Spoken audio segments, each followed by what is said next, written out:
بسم اللہ الرحمن الرحیم۔ قسط نمبر 849۔ مصر اور شام کی طرف جماعتیں بکثرت بھیجی جائیں۔ فتنوں کی نحوستیں۔ دارالعلوم سے دو ٹوک بات۔ دعوتی کام اور اس کا اسلوب۔ الحمدللہ وحدہ والصلاة والسلام علی من لا نبی بعدہ اما بعد۔ فتنوں کا سد باب ہو۔ وما كان ربك ليهلك القرى بظلم واهلها مصلحون۔ سورہ ہود آیت نمبر 117۔ ترجمہ: اور آپ کا رب ایسا نہیں کہ بستیوں کو ظلم کے ساتھ ہلاک کر دے جبکہ ان میں بسنے والے لوگ اصلاح کرنے والے ہوں۔ فائدہ: ایسا نہیں ہوتا کہ کسی علاقے، کسی ملک یا کسی شہر میں اچھے کردار کے حامل اپنی اور دوسروں کی اصلاح میں سرگرم لوگوں کی اکثریت ہو اور اللہ پھر بھی اس بستی پر عذاب بھیج دے۔ فائدہ: آئے دن ہر جگہ مار دھاڑ، ظلم، زیادتی کا بازار گرم رہتا ہے۔ اسے روکنے کے لیے زمینی آقاؤں نے ہر طرح کی کوششیں کی مگر نتیجہ ندارت، مرض بڑھتا گیا، جوں جوں دوا کی۔ فتنے اور فساد کو امن اور اشتی اور سلامتی میں بدلنے کا ایک ہی نسخہ ہے جو آسمانی وحی نے ایک علاج کے طور پر تجویز فرمایا، اور وہ یہ ہے کہ فتنوں کے سد باب کے لیے انسانوں کی دینی اصلاح کا کام زوروں پر کیا جائے، یعنی تبلیغی جماعتوں کی گشتوں والی نقل و حرکت کو بڑھا دیا جائے۔ یقیناً اس سے زیادہ کوئی اور چیز فسادات اور فتن کو ختم کرنے میں مؤثر نہیں پائی گئی۔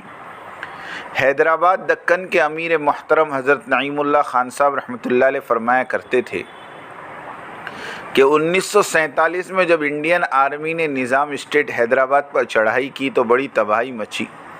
حضرت جی ثانی حضرت مولانا محمد یوسف صاحب نور اللہ مرقدہ نے میوات والوں سے فرمایا کہ جماعتیں تیار کرو اور انہیں حیدرآباد بھیجو۔ مشورے والوں نے کہا کہ حضرت حیدرآباد تو نوابوں کی سرزمین ہے، یہ سیدھے سادے میواتی وہاں جا کر کیا کریں گے؟ جماعتیں نہیں بھیجی، خوب تباہی ہوئی، اور حضرت جی کو زندگی بھر اس بات کا افسوس تھا۔ آپ فرماتے تھے کہ ہائے یوسف، کاش تو جماعتیں بھیج دیتا تو اس قدر تباہی نہ ہوتی۔ مصر اور شام کے لیے کثرت سے جماعتیں بھیجیے۔ نبی کریم صلی اللہ علیہ وسلم کی پیشن گوئیوں میں مصر کا تذکرہ کثرت سے ملتا ہے، اس لیے کہ مصر ایک تاریخی شہر ہونے کے ساتھ ساتھ جزیرۃ العرب کے قریب بھی واقع ہے۔ دور خلفائے راشدین میں یہ شہر فتح ہو کر اسلام کے قلعے کی حیثیت اختیار کر چکا تھا۔ شاید اس وجہ سے عراق اور شام کے بعد مصر کی بھی نہایت اہم حیثیت ہے۔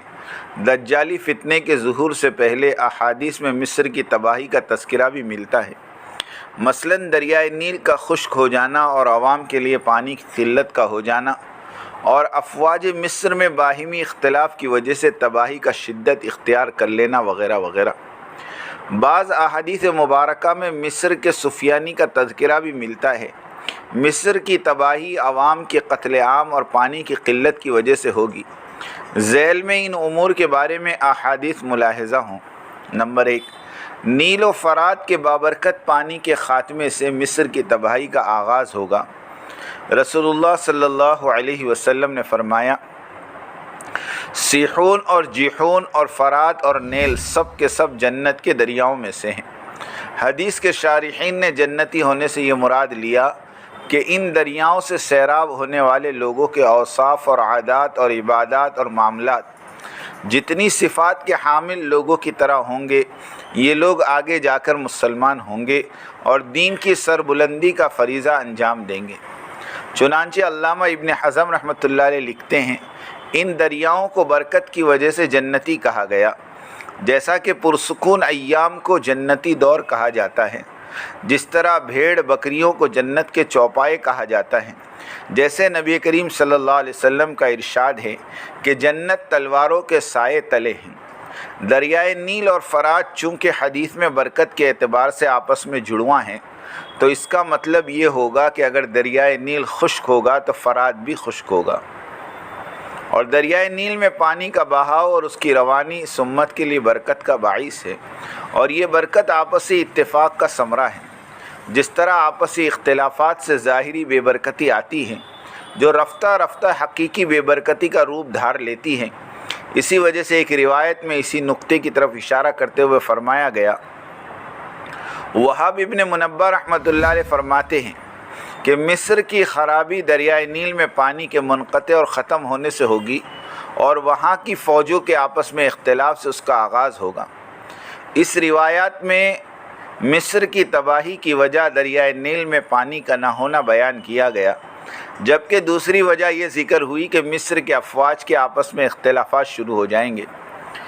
ایک ملک کی افواج کے درمیان آپس کے لڑائی جھگڑوں سے بڑھ کر کوئی چیز اس ملک اور قوم کی تباہی میں کارگر ثابت نہیں ہو سکتی، اس لیے کہ لڑائیوں اور اختلافات کے دوران کاروبار، معاش اور معمولات زندگی بحال نہیں ہوتے، جس کی وجہ سے معاشی اور اقتصادی مشکلات بڑھ جاتی ہیں اور یوں انارکی کا ماحول پیدا ہو جاتا ہے۔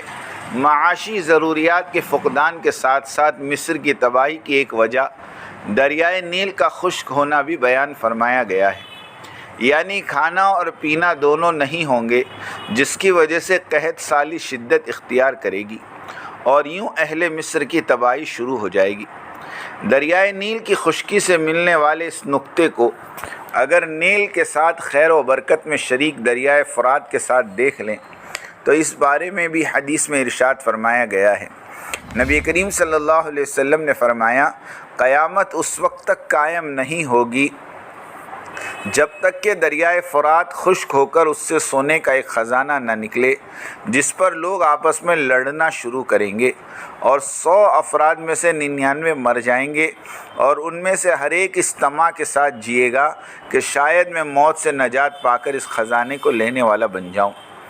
اس روایت سے بھی معلوم ہوا کہ دریائے فرات کا خشک ہو کر وہاں سے خزانے کا نکلنا باہمی اختلافات کا سبب بن جائے گا، کیونکہ اس خزانے کے حصول کے لیے 100% آبادی کوشش کرے گی، جس کے بعد جنگ کا سما بن جائے گا اور یوں قتل عام ہو کر 100% میں سے 99% آبادی صفِ ہستی سے مٹ جائے گی۔ تو معلوم ہوا کہ اختلافات، آپسی قتل و غارت اسباب ہیں بے برکتی، معاشی تنگی اور اقتصادی خرابی کے۔ دعوتی کام ہی اس بات کا ضامن ہے کہ ان ملکوں کو اور ان میں بسنے والی عوام کو پرسکون زندگی عطا کرے اور دین کے احیاء کی برکت سے عذاب الہی سے انہیں بچا سکے۔ مشرقی یورپ کے حالات بہت خراب تھے، کمیونزم کا تسلط تھا، لیکن جماعتیں پہنچی، حالات کو برداشت کیا، جمے رہے۔ اللہ تعالیٰ نے مدد فرمائی، سارے ملکوں میں دعوتی کام جڑ پکڑ لیا، سارا افریقہ بھی دعوتی کام پر کھڑا ہو گیا۔ اب مشرق وسطیٰ پر توجہ دیے جانے کا وقت ہے۔ یہاں بھی تقریباً 25 ممالک ہیں، انہیں دعوتی کام پر کھڑا ہونا نہایت ضروری ہے تاکہ دجالی فتنوں کا سد باب ہو۔ ہمارے حضرت جی ثالث حضرت مولانا انعام الحسن صاحب نور اللہ مرقدہ فرماتے تھے، کتب بننے کی ترکیب بتلاؤں؟ پھر فرمایا کہ جن علاقوں سے بے دینی کے فتنے سر اٹھانے لگے، تم ان علاقوں تک مرکز نظام الدین سے جماعتوں کا تانتا لگا دو، تم ان فکروں کی برکت سے قطب بنا دیے جاؤ گے۔ فائدہ، لَتَجِدَنَّ أَشَدَّ النَّاسِ والی آیت میں 2 طبقوں کی نشاندہی کی گئی، مشرکین اور یہود۔ جس قدر قربانی سے ہند میں دعوتی محنت ہوئی، اس کا 2% بھی اہل کتاب کے اور اس کے آس پاس کے علاقوں میں محنت نہیں ہو سکی۔ اب شاید وقت آ چکا ہے، بقول ہمارے مرحوم حافظ پٹیل صاحب رحمۃ اللہ علیہ، کے جماعتیں بھیج کر سارے علاقوں کی وائرنگ کرتے رہنا، ایک دن ہدایت کی بجلی اللہ تعالیٰ دوڑا ہی دیں گے۔ قسطے اور دارالعلوم، بہت سے احباب اصرار کرتے ہیں کہ دارالعلوم دیوبند پر لکھنا چھوڑ دو۔ ہم انہیں صاف اور سیدھی بات کہتے ہیں کہ دارالعلوم سے ہمیں بہت عقیدت اور محبت ہے، مگر موجودہ دارالعلوم کے چند گنتی کے سرپرستوں نے مرکز نظام الدین اور وہاں کی عمارت اور امیر محترم کے خلاف جانبدارانہ رویہ اختیار کر کے خود کی ساخت خراب کر لی ہے۔ اور دوسری بات یہ ہے کہ ہم نے حقائق بیان کر کے کوئی غلط کام نہیں کیا۔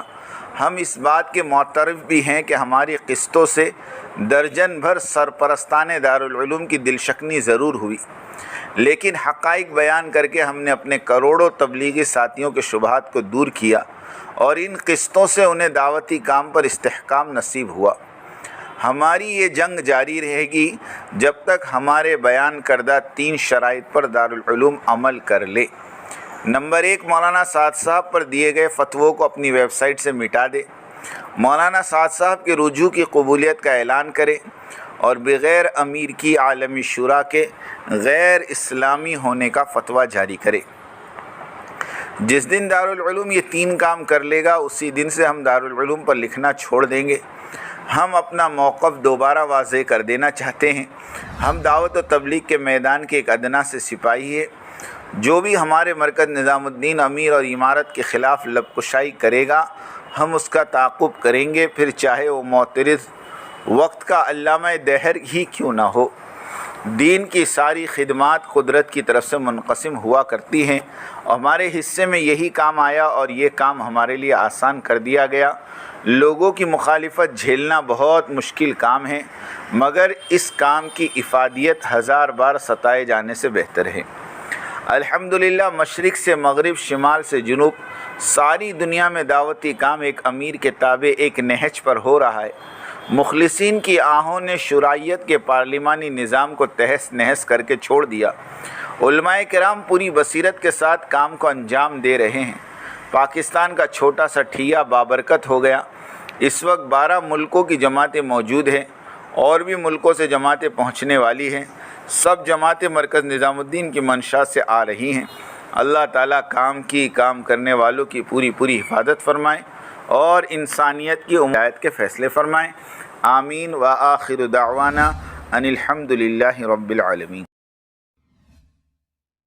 میری بات توجہ سننی پڑے گی، بہت توجہ سننی پڑے گی۔ تم بات کو غلط مطلب نکالو گے اپنے ذہن سے، اور میرے ذہن میں جو مطلب ہے اس پہ غور نہیں کرو گے۔ یہ بڑی مصیبت ہے زمانے میں۔ بجائے جو میں چاہتا ہوں اس طرف توجہ کرنے کے، اپنے دماغ میں جو کچھ لیے بیٹھے ہو اس کو غلط رخ پر لے جاؤ گے۔ سنو غور سے۔ بات کو سمجھنے کے لیے سب سے پہلے آدمی اپنے ذہن کو اور اپنے برتن کو اعتراض اور تردد اور اشکال سے خالی کرے، اس لیے کہ اگر کسی بات کو بھی مفہوم مخالف اور کسی بات کو بھی کسی دوسرے عمل کی تردید یا اس کی تنقیص یا اس کی افادیت کو کم سمجھنے کے سوء ظن کے ساتھ سنا گیا، نفع کی باتوں سے نقصان ہونا یقینی ہے۔ اس لیے سب سے پہلے ہم اس کی نیت کریں، پوری بات سنیں گے، آگے پوری بات نقل کریں گے۔ آدھی سننا یہ بھی دین دعوت کے لیے ناقص، اور آدھی بات کا نقل کرنا یہ تو بڑے فساد کا ذریعہ ہے۔ اس لیے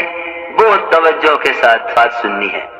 اور اگر آپ نے ابھی تک ہمارا چینل سبسکرائب نہیں کیا تو فوراً سبسکرائب کیجئے، ساتھ ہی بیل آئیکن پر کلک کریں تاکہ مزید آنے والی ویڈیو ہیں وہ آپ کو وقت پر ملتی رہیں۔